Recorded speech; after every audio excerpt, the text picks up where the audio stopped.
All right, guys, Riley here from becominganelectrician.com. Again, following up on our roughing in series. So I decided to buck up and put my coveralls on just so you guys can see the actual workflow, because when you're out there, it's all about being comfortable and also being really efficient. So the coveralls was a big reason why I always talk about that you don't need a tool pouch, because again, you have your suspenders, and this is a little strap I was talking about for the hammer, and look how fast. You just take it out, you hit, and this is how fast it is to put it back in.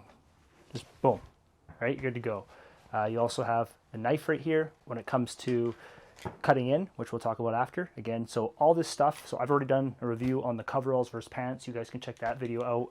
I've also done a review of my favorite knife, okay? So again, none of these videos are sponsored. These are all just the tools that I've personally used over the years. So I'll put that knife away, and then also the hammer. Now again, because I am right-handed, I put the staples in my left pocket. So I would take the hammer out, left pocket. You can, if you want to staple your wire, boom, boom, boom, okay? And then when you're done, it goes right there, and you're good to go, right? I also keep the side cutters in the back pocket here, and that's how fast it is. So if you want to cut the wires, or if you were stapling and you wanted to pull out your staple like I showed you before, right? That's how fast it is, right there, boom. Now a couple things I want to talk about in this video is protection plates, okay? So these are what we use, and it just looks like this, okay? We have these little ears, and I believe if it's like a metal stud, then you can break these ears off and you can just screw in, kind of thing. But this is what they look like, called protection plates. And what happens with these is you only use them if you have drilled too close to the edge. For example, let's just say right here, let's say that we drilled too close to the edge of the stud. This is how it works. So you kind of want to make sure that you're kind of center of it, get the top one, and then you just kind of finish it off. And so that's how a protection plate works, okay? The whole goal of that is that when they go to drywall this wall, that their screw won't go into here. Like the screw can't actually go through. Like if they keep trying enough times, like they'll be able to get it through. But typically as a drywaller, what they're doing is the drywall should be going in really easy. If it's not going in easy, that's the drywaller's indicator. Let's maybe go a little lower or a little higher, okay? But the whole goal of that is to protect the wire. So again, when it comes to labeling, this is a really important thing, because again, a lot of people, they will label the front of their wires, but what happens is when the person goes to what's called cut in the wire, actually put it in the box, what happens is it gets cut off. So it's all about doing things once, okay? It doesn't matter really what industry you're in. You want to do things once, not twice, not 3 times.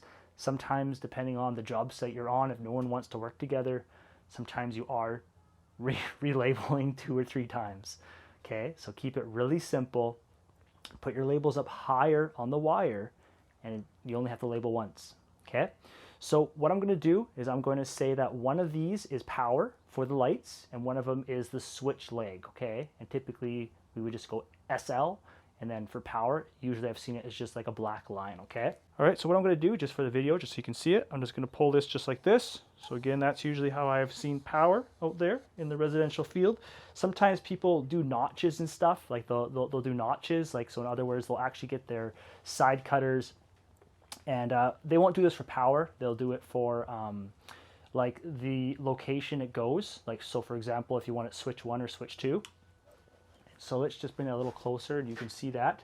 So sometimes they will put the notches in just like you see there. And what that means is that this goes into switch number 1 or switch number 2. In this case, this would go in device number 2. And typically it's from the left side of the box to the right. But I'm telling you, this is a really amateur way of doing it. Typically a lot of residential electricians do this because it's quicker. But I'm telling you, labeling allows anybody to come and do the job. So I would not recommend this. Let's just cut this off. I would say that's the lazy way of doing it, okay? You want to label it so that everyone knows what's going on. Now, typically, that's fine if you just want to do a line like that, but a lot of times I've seen the line, and then let's say this is for light, so I will go LT. All right, so as you can see, this is LT, right? So this one would be the light power, okay? And honestly, like when you're actually really doing this, it just takes it's very, very quick, okay? I'll just do the other side here, and this one will be the switch leg. And then this one does not get the black line because the black line is for power. This is actually going to a load, okay? And this is going to be a switch location. And so again, we're not going to be labeling it right here. We want to go about a foot to about 18 inches up, and that's just going to allow you to have your pigtail if you need it. And I will just go SL. So again, it's not super long, but I have the SL about, you know, a foot, about 18 inches up.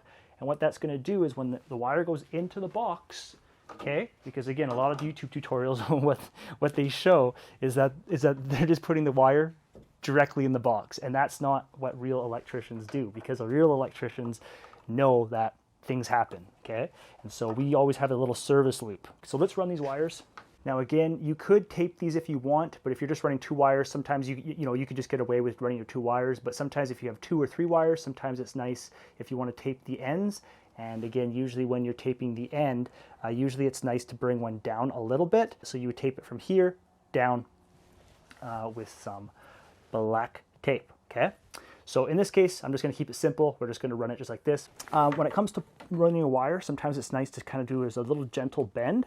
So as you can see, I just gently bent that, and that's going to allow me to get it into the hole easier. And I'm just kind of there, just nice and easy.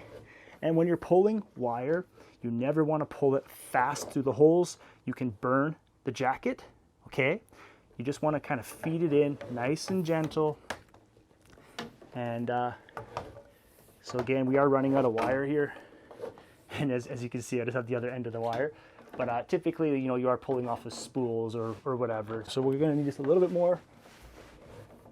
And you never want to cheat yourself, but at the same time, you don't want to have too much wire either, because you're just wasting wire. But you want to have enough wire so that you can get your nice service loops. All right, so back in the day, again, we would always staple 2 wires together, okay? But I guess the code rule nowadays, you need either a special staple if you want to stack your wires.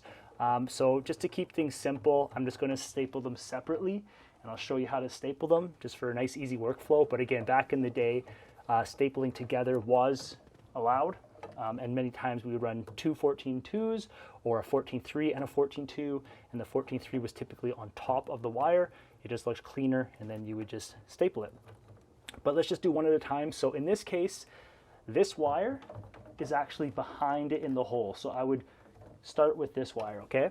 So what I do is I like to put the staple actually on there, okay? That way you're not gonna hit it with the nail, because it does happen, and you just get it started, that's it, okay? And then I usually like to have the wire up closer. Now that the nails are in, they won't hit the wire, okay?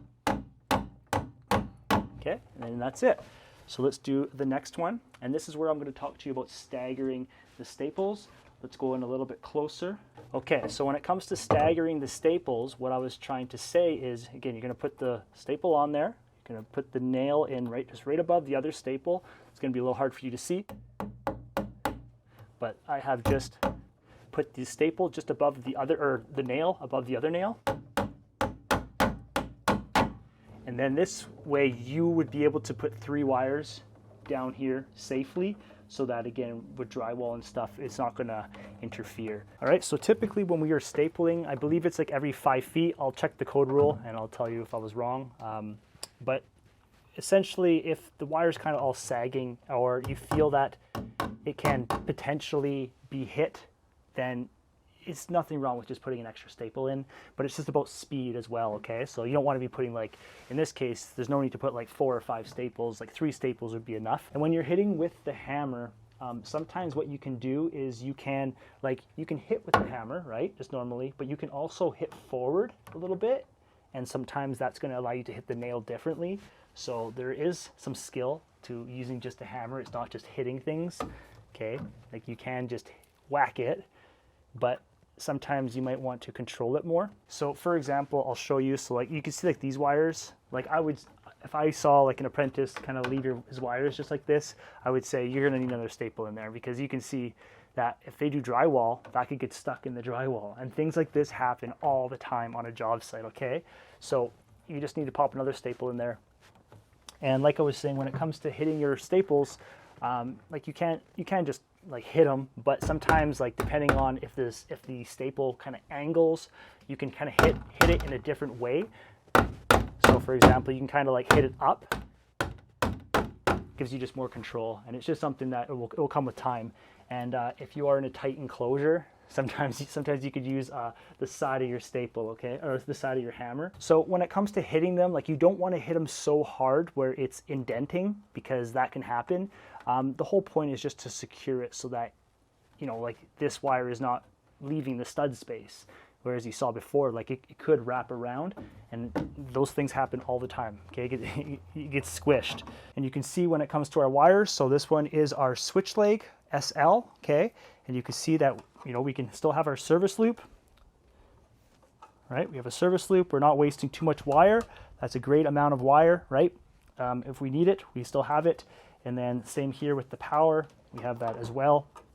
Typically, when you are running your wires, it's nice to have one even a little bit longer. And again, that's for what's called a pigtail. And you'll learn about the pigtail in the next video when we're going to splice this box, because what we have is we have power in, okay, which means that that's our power, right? We have a hot and a neutral. We have power out that goes to the plugs, which is down here. And then we have the switch leg, okay? So how the switch leg works is we are just breaking power.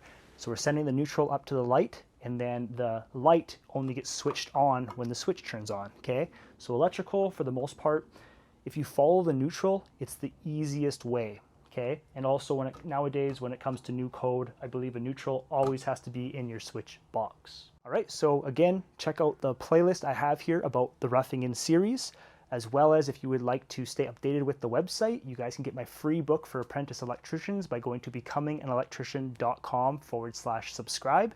So the book is going to teach you valuable tips of what I wish I knew before I became a journeyman electrician here in Canada. It will also allow you to stay updated on new articles and new videos just like this. And again, you guys can also subscribe here on YouTube. So thanks for checking out the video. I'll talk to you in the next video where we will be cutting in this single switch, and then I'll have to get more wire so that we can do more examples for this double gang. And you can see I just have a triple gang box here as well.